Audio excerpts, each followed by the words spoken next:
It's the Sunday Chronicle on Stacks 92.1. It's the Sunday Chronicle.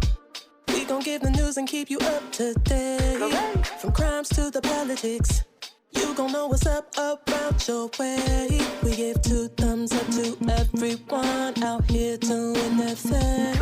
We gon' show mad love to all the ones working hard in communities. It's the Sunday Chronicle. Good morning and welcome to the Sunday Chronicle. I'm your host, Yanice Jackson, coming to you from Stacks 92.1 FM. This is the platform for community because community knows what community needs. I'd like to thank you all for being here again, bright and early on this Sunday morning.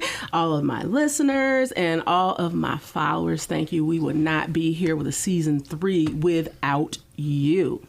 And Span, my co-host to the left there, I'd like to thank you. Thank you for being here again, bright and early on this Sunday morning for the Sunday Chronicle. I do appreciate every time you thank me, and every time it makes me feel weird because I really don't take compliments well. I know. I don't know what my problem is about that. That's why I keep doing it too. I know. You gotta poke. You gotta. I mean, what am I gonna do? Be mad? What am I gonna be mad? Like, how dare you think me honest? I want to see you squirm. No, let me. That's probably not good though.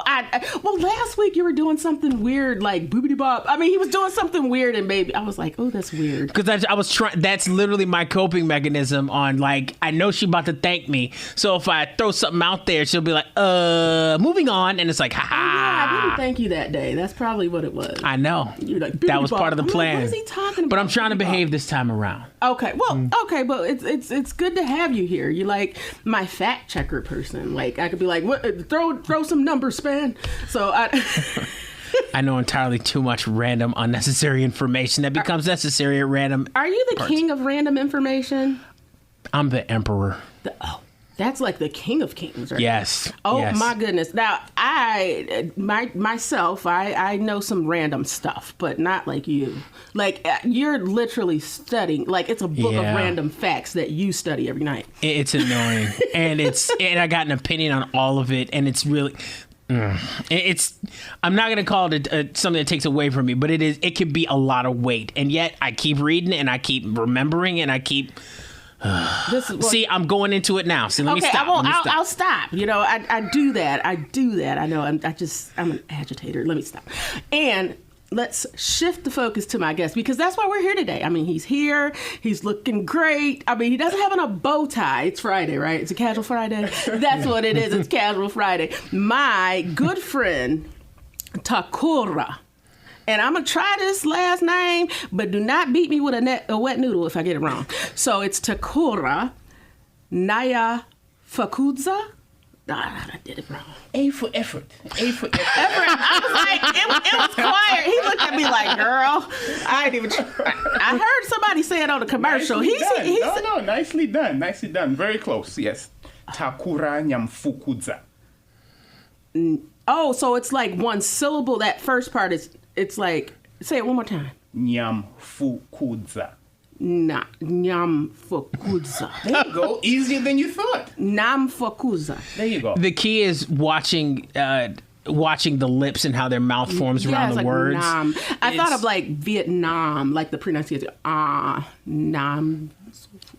If it works and he smiles, you winning. Okay, I'm not going to do it anymore. I feel dumb. Okay, but anyway, he is a partner and a litigator at, it's Cartier, right? Cartier? Chartier. See, I shouldn't even did it. Okay, go ahead and tell me where you're from because I'm messing it all up. People sometimes call him Miss Chardonnay. So Chardonnay. How do you get Chartier to Chardonnay? Listen. Oh my goodness. Precisely. We from the two of us together, we make their heads spin.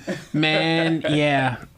Yeah, see, that's a lot, but hey, and you're doing a lot here, right? You are a litigator. You have a partner. Yes. Tell me about your business and your partnership. I know a little bit of your history, so why don't you give us a little rundown of that, your specialty and whatnot? So, I was born in Zimbabwe. I came to the U.S. when I was 16. My second year here, I was in college. My sophomore year, I signed up for the United States Army. I served for 12 years, 6 as an enlisted man, 6 as an officer. I was in combat arms, several deployments, ultimately went to law school. Wow. And if you had asked me during law school what type of law I'd be practicing, I probably would have told you, plaintiff's personal injury. So you might have seen my name on the billboard, you know. What do they call them? Ambulance chasers? There you have it. There you have Okay.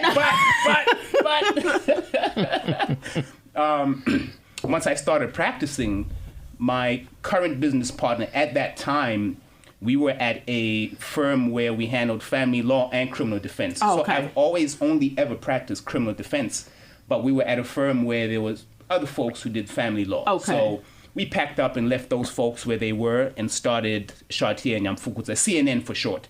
Okay, that's what I'm saying. 2017. Okay. But ever since, again, only ever practiced criminal defense. So if the government is trying to put you away, whether it's for shoplifting or for, heaven forbid, homicide and everything in between, we're the folks you come and see. Okay. Now, I remember you saying, we chatted some time ago when we first met, and you were telling me about your preference is crim, right? Instead of like the family law side of things. No interest whatsoever in family law. Just I remember that. Yeah. In that respect, we are one-trick ponies. Okay. Because we only do criminal defense. I actually have a question. I have heard this from other lawyers I've spoken with, that family law is the worst, along with divorce law, because of all the emotionality involved in it. Why is it something that you choose to avoid? I'll say this. In my experience, or what I've heard from people who do practice family law, they encounter their clients while they are in the midst, while they're wrangling, going through whatever it is, right, that brings them to them. So we are divorcing right now. This person I used to love, I can't stand their guts anymore. So we're going to fight over the teaspoons and that sort of thing. But the people who we represent, right, whatever it is that brings them before the court or whatever is looming is in the past.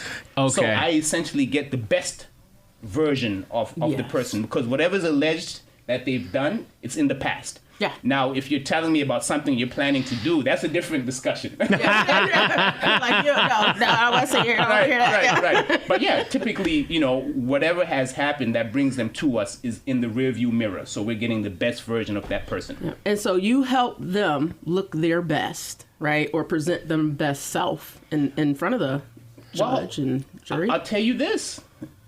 All it takes, unfortunately, sometimes is for somebody to point the finger. And I mean, in 6 years, we helped exonerate 6 people who were accused of committing some awful, awful crimes, and we were able to show they didn't do it. And, unfortunately, when you are in the crosshairs, I can tell you this, I'm the type of attorney who nobody wants to need. And often I'm the only person in that courtroom who isn't scowling and, looking down their nose at that individual. But there are people who serve a lot of time, and I know this because I represented them, who actually did not do what it is that they were accused of. And that's horrible. You said 6 in 6 years. Correct. And for people that don't know, explain exonerated for me. So without giving names, even though the people we represented on the National Registry of Exonerations, right? One gentleman was accused of all the crimes of murdering his mother. But the police department, just for expediency's sake, they would manufacture witnesses. So they'd go to somebody who's in custody. Hey, you're in here for probation violation, right? So why don't you sign your name to this document, memorize this stuff, and if we happen to go to trial, you come in and we'll make your little probation thing go away. What do you think that person's going to say? They're going to sing like a canary. There you have it. Yes. And for this individual, though, he was one of many, many people who, unfortunately, the police, they're supposed to serve and protect, right? Yeah. Not according to the Supreme Court, but that's a whole other discussion. There you go. They put that on their police cars, but the Supreme Court has said they are neither required to protect or serve the communities whereupon they receive tax dollars to do allegedly protect and serve. So what are they supposed to be then? That's a very good question, Yanice. Call them? That is a very good question. I probably shouldn't ask you what you call them, because he's going to say This is a family show. This is a family show. Right. It's a Sunday morning. I will not have the pastors calling me. He was talking about police manufacturing, and I was like, why have so many things I to know. say. I see. I was surprised because I'm like, he is moving. I was not surprised. I just wasn't ready to have that discussion right now, but I can. And we but were I talking won't. about over in other countries, if you're accused and convicted for these things, that they do things like castrate you, or was that another state? You said another No, state. they don't castrate you in this state, in this country. Yes, Louisiana. Louisiana. As recently as last month, a gentleman was castrated. Yes. That was Okay, was it a chemical castration or physical castration? Oh Lord! In Louisiana? Louisiana. In the United States of America? I can't. And you said America. It is with America. Yeah, Oh my goodness. Absolutely, yes. But let me tell you this. So, the gentleman who we represented was one of several people who ultimately got jammed up, right? He was an easy target. They said, he's done other stuff in the past, so we'll pin the roles on him and just keep him off the streets. So we represented him for 6 years. Multiple times we requested discovery, which ultimately we learned that they had, but they would not provide. Ooh. Right. Oh. So they had it all along. So And you had to ultimately fight we to got get out. it. Oh, absolutely we did.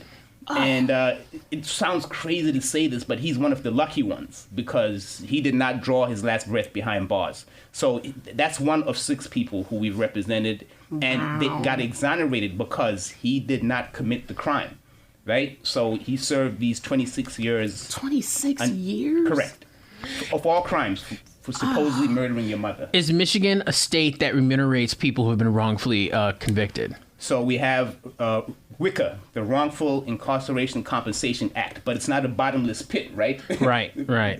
Yeah. Nobody has a money tree growing in their backyard. Right. And Well, like certain states will have like a certain amount per year that you're given by the state, of course, from taxpayers, from a system they pay for that convicted this person incorrectly. That's right. So we pay them to do the job. They do the job incorrectly, and we pay for the remuneration for the person who was treated poorly by the system we pay for. 26 years. That's an adult. Yes. That's a lifetime for Correct. people. That is, so Oh my God, my heart is beating so fast right now. just think about how, I mean, there are things happening in society today that when we watched The Jetsons, when that show first came out, seemed crazy, like telehealth. Yeah. But it's happening now. Oh, yeah. Cars parking themselves and all sorts of things. Yeah. So when he went away, I mean, phones and that sort of thing, Zoom and whatnot, it was, I taught this man to send his first text message. oh, wow. Wow. Right? Imagine that. And nobody talks about somebody who's almost 50 as having potential for anything else. Yes. Right? So he's missed an entire quarter of a century. And essentially, the people who were, teenagers like him, when they got out, they've moved on. They've had families and all sorts of And things. how do you put a price on a life? You know what I mean? Like, to compensate someone, can you even get enough? It just doesn't seem like it. I'll say this, there are also, although there are changes in the works, they haven't taken effect yet. There are efforts to try to make it a little bit easier, but it's not guaranteed that just because you got exonerated that you'll get that money, even if it exists in that pot. So there's several hoops, several blocks you have to check before you get that money. But that's money I don't want to have to be in a position to be eligible for, right? I mean, oh my gosh. Well, I want to dive in some more about that. But first we have to take a short break. And I want to remind my listeners that this is the Sunday Chronicle on Stax 92.1 FM. This is the platform for community because community knows what community needs. We'll be back after this. At Lansing Community College, I'm learning for my future. LCC offers 1- and 2-year pathways to careers in healthcare, IT, manufacturing, and other professional trades. More than 500,000 professional trades jobs will need to be filled in Michigan by 2026. So I know I'm learning for a great career. I belong at LCC. You belong here too. Visit lcc.edu/youbelong and enroll today. Everything is expensive right now. Gas, food, you name it. You're spending more, you are making the same or less money. So, what do? You rack up credit card debt. That's what you do. It's not your fault. It's the economy. And guess what? If you rack up too much credit card debt like some of us, you can't pay your bills. Then the credit card companies, as nice as they are, start hounding you for money. Then you start your downward spiral. A smart thing for you to do is to call the Zero Debt. They can help you consolidate all your credit card bills into one affordable payment. Millions of people have done it. It works to make you debt-free. Make this free call right now. It costs you nothing to learn more. 800-406-6569. 800-406-6569. 800-406-6569. That's 800-406-6569. And welcome back to the Sunday Chronicle. I'm your host, Yanice Jackson, coming from Stacks 92.1 FM. This is the platform for community because community knows what community needs. So today we are talking to Takura, and he is a partner and a litigator. And we were talking a bit about wrongful incarceration and exoneration of people who hadn't committed crimes. So we were what part were we on exactly, Stan? Well, We were talking about I don't remember where we were. All I think about is, and if I may ask, please go ahead. Unrelated question. It's related, but okay. We were talking about a gentleman who 26 years in prison. You taught him how to teach his first. You taught him how to do his first text. Yeah. But you spent a lot of time and money developing the skill sets you did to protect these people. Correct. So remuneration for you, or compensation, I think is a better word for you, would be useful. How are you paid for someone who spent 26 years in prison? It's not, they get pennies to do like work. It's not like he's got how do you get paid? So for these folks, these are cases that we handle pro bono. Okay. And it's the other cases that we take on that ultimately allow us to take on these pro bono cases. And that is why, though, we would not represent somebody pro bono on a shoplifting offense. Okay.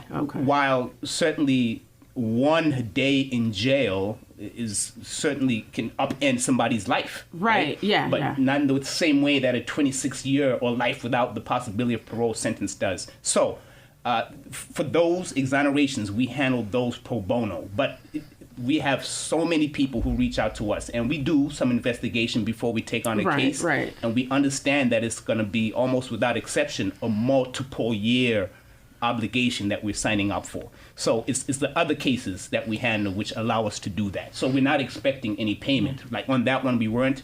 And I remember I wrote this gentleman at least one letter a month. And I mean letter, like snail mail. Oh, wow. Envelope, stamps, and many days. And you wrote it with a pen. You didn't type it? Yeah. No. Oh, my goodness. He wrote snail mail, correct. And because I remember when I was deployed, right, when I was in the Army, having that letter sometimes, there's just nothing like opening a letter. Yeah. And there are days that, when he was in solitary confinement, he shared with me that he still has those letters. They kept him going. And I just remember of different circumstances because I volunteered, to serve. Right. He didn't volunteer for the situation he was in. But, and of course, we did other things other than writing letters. Yes. But that was the case in all the other pro bono ones that we took on based on what we do for the other folks we help. Yes. Yeah, so it probably, all our time. With that, these types of cases, probably the PR for the firm is probably really good, though, right? Where you may not be getting compensated as far as financially, though. But Right. But at the end of the day, there's still a human being, right, who has loved ones. Yes. And at the end of the day, that's what is most important for us. Yes. We can't help everybody. Right. But like President Obama said, right, if you're walking on the beach, every starfish that you throw back in to the water, you've made a life-altering change in that starfish's life, just like for these folks we represented. They're gasping. They're holding on to their last. So, I mean, I commend you for that because you have a very special set of skills, right? And you're doing this, and not everyone who has that skill set has that heart, right? That has that because that, I mean, it's very time consuming. Oh, it is. And just to think about the resources and things that you are pouring into people. I mean, and that, right, I look at that aspect as like ministry, right? You're serving. Yes. That's an act of service there. And it's amazing, but I really take my hats off to you for working to exonerate 6 people in 6 years. I can't imagine the workload for that. And if I may add, for the pet lovers who are listening, we've also helped exonerate some dogs that were in doggy death row. Really? Yes. Seriously? Wait, You got dogs? wait. Like animal wait. control and stuff? What? Doggy death. That must be animal control. Okay, knowing how trigger happy police are, I tend to believe that if a dog has committed something on a human being, I mean, if the cops are anywhere near the place, they'd have put a bullet. Because there's literally like a database of animals that have been shot and killed by police all the time. This is true, but for 2 of the dogs that we got off death row, they were accused of killing livestock. Oh, wow. Right. And, if you have a dog that, likes people and is too friendly and escapes the yard and so on, and unfortunately, likes to taste. Oh, my God. Right? If that happens more than a few times, Yeah. and there's reason to believe that you're not doing everything that you could or should, then, I would think before they'd mess with the animal, like they'd put the animal in a shelter and they'd put the person who owns the animal on trial. Because, like, what kind of human being are you that your animal keeps escaping and harming people, let alone animals? Yeah. Indeed. And we've represented folks who were in that very position who, for whatever reason, but they're animals. Animals are animals. And that's why I just recently became a pet father. But fish. Oh, fish. Oh, Fish. Oh, my God. They ain't causing no... Unless you got piranha, they're not jumping out and jumping on somebody. I was thinking about getting one of those little dragon things, or like I forget what they're called. Axolotl? Is that what the technical name is? I don't know if it's... Bearded dragon. Oh, bearded... That's Yeah, a they're lizard. Is that... You don't want to do that. No? You don't want to do that. Are they nasty? It's not that they're nasty. It's just... It's like, okay, if you want another project because you're bored, go for it. No, that's never been. There you go. There you go. A lot of work. It's more work than I anticipated. The fish? Oh, yes. What? Saltwater fish. Okay, I was gonna ask. Oh man, that's a whole... You jumped into the deep end of fish ownership. Yeah, you could have got a cat. No, You know what? And initially I wanted a shark, but I was dissuaded from doing that. So I can see you having a shark. You probably would have that's like... my next... What's the dude's name? Once I graduate from, the one that I have right now, and eventually that's what I'm working towards. I mean, you got to have clients from like major companies before you... I mean, you're talking about like a 1,000-gallon tank in order to hold like even a small shark. Was it Deuce Bigelow that used to check on the fish? Remember that guy that had the fish? Do you have a tank like that? Here, fishy. Yeah, and he's like, don't do that. They don't like that. They don't like it. Well, right now, I'm going to work my way up. Once I graduate and I can, it's nice that you can have somebody come in and make sure that your levels are what they should be. But even before you get to the point where you can introduce the fish, my goodness gracious. You have to like transfer them in there and stuff. Because I'm thinking just freshwater fish, you got to make sure you put the bag and sit them there to make sure the water is the same. That's right. Yes. And then saltwater. No, saltwater. You can't just be like water, salt, mix, dump fish. No. It's like the Finding Nemo. There's the pH, there's the bacteria, there's put the like strips in, right? And everything else. Too much ammonia. Yeah. It'll be belly up. Yeah, that's horrible. Yes, it's a lot. Do you have to have like for the type of fish you have? Do you have to have like some type of fauna that also processes the water in there? Yes. So yeah, it's like you're not just caring for an animal; you're caring for an ecosystem. That's right. Yeah, that's right. You should put a picture of Facebook like on your fish. I'm so interested now. Put him out. What's your fish's name? Does he have a name? So, here we go. I'll be quick. So I have a crab in there, and for fans of Breaking Bad, right? Because Hank was short and stout, my crab's name is Hank. There you go. Yes. And, Hank the crab. And clownfish, his name is Leon because he's like Finding Nemo. Yes. So he's a Da Vinci clownfish. So Leonardo da Vinci, Leo. Yeah, just short. And then. Oh God, there's an and then. This is so crazy. The shrimp. You got shrimp in there too? Do they? Yes. They eat Wait, don't the shrimp and the crab don't fight? They eat the stuff though. They eat the stuff, don't they? They don't eat the stuff. And you know what? Those shrimp, no, they do not respect personal boundaries at all. So, they're all over the place cleaning up and what. But you need them, like you said, ecosystem. So is it purpose, shrimp like and a shrimp like the shrimp industry, like Forrest Gump shrimp? Oh no! Oh, this is a special. It has special colors and whatnot. So yeah. Oh, okay. So this is a high class. I need to see this fish tank. So I'm gonna be waiting for that Facebook upload. Is this? I mean, you say you need someone to check the levels and stuff. Like this sounds like a fully enclosed ecosystem type thing. Right. So or you can take little samples. So again, you can either take samples of the water and say, hey, this is what it is. And they can come and do a water change, which sounds much more intricate than it actually is. But anyhow, it's a lot of work. It's a lot of work. And you probably got little houses in there and stuff. Huh? Well, let me stop. I mean, we're talking about fish for 10 minutes, but it's cool. Right. I mean, the time is almost up. Oh my gosh! But this fish subject is really interesting. Okay. Well, I mean, the amount of effort he puts into this fish also shows how much of the amount of care he's willing to put into living entities, because we've seen it mirrored in the lives that he's saved so far, pro bono. Yes.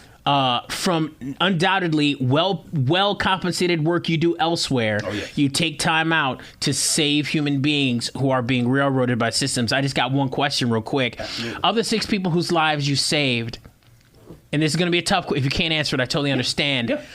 How many of them were the police a direct impediment towards their saving? All of them. Ooh. While... we're going to have to invite him back to the other show. The one that we went into the greatest detail on, right? There they manufactured them. But when the police come in, and often, not always, but in several of our cases, we know what happened here. Let's wrap this up. And answers that we ultimately got years after, decades after, they could have just done the job properly. Yes. Turn a blind eye. So I say in that respect, they are the gatekeepers, right? And we police the police as criminal defense attorneys, because our job as defense attorneys is the only one, right? I'm the only one you'll find in the Bill of Rights, 6th Amendment. I'm right there. And, the men who prepared that document, the Bill of Rights, while they may have had some shortcomings we won't go into, thankfully, they said, look, if your liberty is at stake, you should not be forced to go it alone, right? You should have somebody helping you. Yeah. So, absolutely. If we are trying to find witnesses, some people have died, right? If they had just done their job properly and not had tunnel vision and decided that they had the answers and didn't need to look for them, then a lot of these people would not have spent a single minute behind the bar. And it's that systematic approach, huh? You get so used to doing something, just pushing it through, pushing papers, and so you gotta turn every stone, right? Leave no stone. I mean, that's what theoretically you'd like the police to do. But when they show up, they see you with the knife in hand. They just go, oh, well, must have been you. Fill out the paperwork, hand the information over to the DA. DA's like, oh, okay, you must have done due diligence on all aspects of this. And they go ahead and bring the case. And the defense attorney is the first one to be like, well, hold up. Let's talk about the details. And it's kind of scary that the police, in a lot of ways, and I'm not saying this is all police, but I'm saying the system has basically derived an opportunity for police to take your sovereignty without doing the due diligence to see whether you deserve to have that sovereignty removed from you. Wow. And if I may add, though, if you think about it, I'm actually, as a defense attorney, not the first person to represent somebody accused of a crime. It's the prosecutor, because that's who decides whether you get charged and when you get charged, what those charges are going to be. So not every prosecutor does this, but there are many who will. Well, it benefits them, right? If they say they have so many convictions, right? Or I don't want to get in that. Well, they have a response. Because it's an elected position, they have to show that they are putting people behind bars, and they go for the cases that look the easiest. And if the cops are presenting them easy cases, they are taking these easy cases because look, it takes a lot of time to litigate a case. It does. And a Properly. DA to do it properly. And a DA can't spend a lot of time if it looks like they've done like 4 cases over 4 years and their term is 4 years. Yeah. They're going to get looked at funny by the community. It's like, are you really stopping crime? Yeah, So the yeah. whole system is specifically designed to put people behind bars as fast as possible without ascertaining whether or not they are guilty of that crime. Amendments what's the amendment that what's that Netflix show, the 13th Amendment, is that the one? There we go, y'all. Fact check. I will say though, I was on the Michigan Joint Task Force on Jail and Pretrial Incarcerations. We looked at the number of people who were in jail in Michigan, and it just didn't make sense. Okay. A lot of people were serving time on a revolving door basis, and I've said many times that it's expensive to be poor. There are people, right, who you're accused of driving on a suspended license, and simply because you can't post bond, you're in custody for a long time. And for many people, if you're working an hourly job, right, then you can't get to work, you lose your job, you lose your job, or yeah. you may lose custody of your children. It has awful effects. But we've represented some folks who are accused of some very, very serious things, but because they could post bond, they get out. They get out, yeah. Right? So now what we did on the task force was we looked at the laws, the criminal laws here in Michigan, and some of them just didn't make sense to have on the books anymore. So thankfully, we got rid of some of those, and things that were once misdemeanors became civil infractions. Some civil infractions went away, and some felonies became misdemeanors. So there are things that are happening, incremental basis, but there still is much work to be done, you know. And I mean, we have a podcast, so if you go on our website, we go into detail about some of the changes and things that can be done to improve the criminal prosecution system. But again, we don't have time to get into all I know, because I got so many questions, because I want to ask you about that. And, I mean, we could go Where do you think I am? for real. My encyclopedic mind is like... I know, and I'm like, dang, we already went over, but this is amazing to talk about this and laws and how they do need to be relevant. They need to be culturally relevant. And technology, we need to catch up with that stuff, right? AI. Everything is changing. AI. Oh, God. You have to, don't even get me started. I'm a writer, so you know I'm feeling some kind of way. Don't bring me no AI. Okay, but we're I got to wrap it up, but... Y'all, I want to thank you. I want to thank my guest for being here today. For having me. Takura, thank you so much for being here and talking with us about what you do. If you want to get a hold of Takura, how can we get a hold of you, Takura? www.cndefenders.com. Mm-hmm. Or you can call us, right? 517-885-3305. And again, on our website, you can listen to some of those podcasts that we've recorded. And my business partner and I, Mary Chartier, we were co-hosts for In the Name of the Law. And we handled the criminal defense and related subject matters on that. So you can watch us or you can listen to our podcast. The podcast, though, it's a little more colorful, and those episodes are longer. Okay. So if you got time, log on, and we got something that I'm sure will interest everybody. I listen to podcasts all the time. Yeah, I'm literally going to be looking it up as soon as this is over. You can check us out anywhere where you can find podcasts. He's the podcast master, and he listens to them at a very rapid rate. 1.7 speed. Yeah. I'll be buzzing through them, just like hoovering up info. There you go. And we appreciate you for being here. I won't expand on that because it makes them uncomfortable. But thank you, Sven. I'm going to say that. And thank you, Takura, for being here today. And I'd like to thank my listeners and my followers for being here today.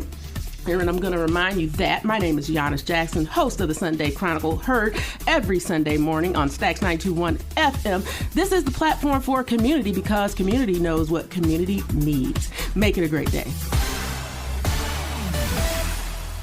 Recover Now is a national campaign aimed at the education and awareness of the devastating effects of opioid and heroin abuse and curbing drug and alcohol addiction in the United States. Recover Now is sponsored by treatment facilities nationwide. Many of them have been where you are, and they want to help by spreading a message of hope and recovery. They're working hand in hand with major insurance companies nationwide that can help you or a loved one get clean in 7 to 30 days. Recover Now is is embarking on a national outreach campaign on TV and radio to promote anti-addiction messages. So if you, a loved one, or someone you know has a problem with drugs or alcohol, do not wait. A new life for you could be 30 days away. Call us right now. I promise this call can change your life. Sponsored by the Detox and Treatment Helpline. 800-209-5173. 800-209-5173. That's 800-209-5173.